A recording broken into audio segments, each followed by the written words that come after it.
नमस्ते, मैं हूं सुरेश कुमार एकलवे और आप देख रहे हैं बात सच है। 6 अप्रैल 2021 ये वही तारीख है जब रूस के विदेश मंत्री सर्गेई लावरोव भारत दौरे पर आए तो पाकिस्तान भी पहुंच गए। करीब एक दशक में पाकिस्तान का दौरा करने वाले सर्गेई लावरोव पहले रूसी विदेश मंत्री थे।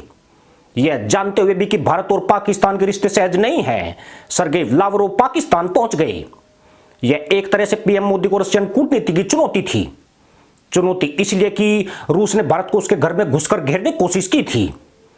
अमेरिका भारत की दोस्ती से चिढ़े रूस ने पाकिस्तान से गलबैया दिखाकर परोक्ष रूप से भारत को चेतावनी दी थी।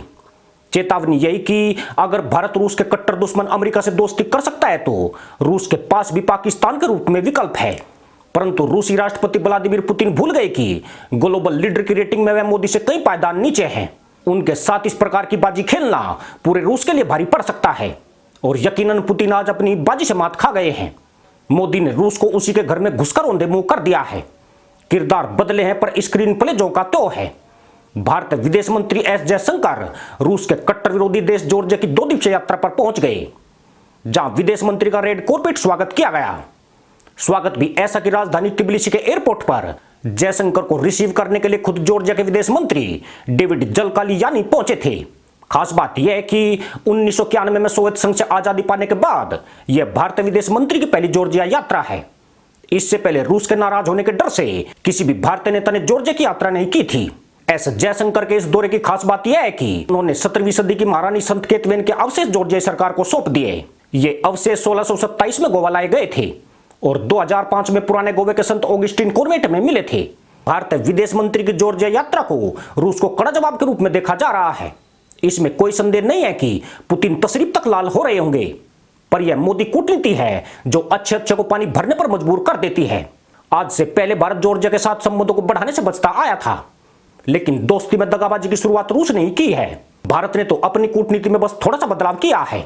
आपको बता दें कि जिस तरह भारत और पाकिस्तान के रिश्ते हैं, जॉर्जिया और रूस के संबंध भी उसी तरह हैं।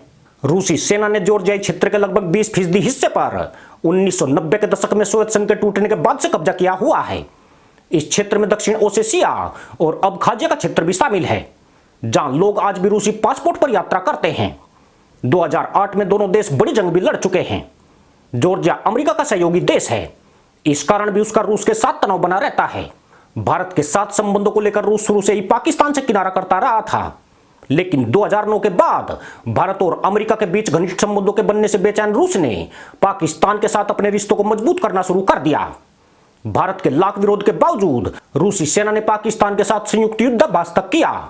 यह एक तरह से जले पर नमक छिड़कने जैसा था। अब भारत भी रूस को उसी के अंदाज में जवाब भेज रहा है। खास बात यह है कि जॉर्जियाई सरकार ने भारतीय विदेश मंत्री का भव्य स्वागत करके रूस के होश उड़ा दिए हैं। आने वाले महीनों में भारत और जॉर्जिया की संयुक्त सेनाएं किसी युद्धाभ्यास का आगाज करे तो बिल्कुल भी आश्चर्य नहीं होना चाहिए। भारत और जॉर्जिया अपनी दोस्ती को मजबूत करने के लिए समझौतों का मसौदा तैयार कर रहे हैं। भारतीय विदेश मंत्री ने जॉर्जियाई विदेश मंत्री को भारत आने का न्योता भी दिया है। अब रूस के लिए बड़ी कूटनीतिक चुनौती खड़ी हो गई है।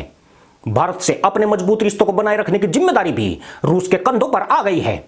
आने वाले वक्त में वह पाकिस्तान के अधिक करीब गया तो भारत भी जॉर्जिया के साथ अपने रिश्तों को आगे बढ़ाएगा।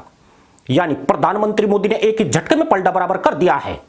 साथ ही रूस को भी संदेश भेज दिया है कि वह अपना आचरण बदले, नहीं तो भारत रूस का उच्चारण बदल के रस निकाल देगा। इसी के साथ अनुमति दोस्तों, जय जवान जय किसान जय हिंद, वंदे मातरम।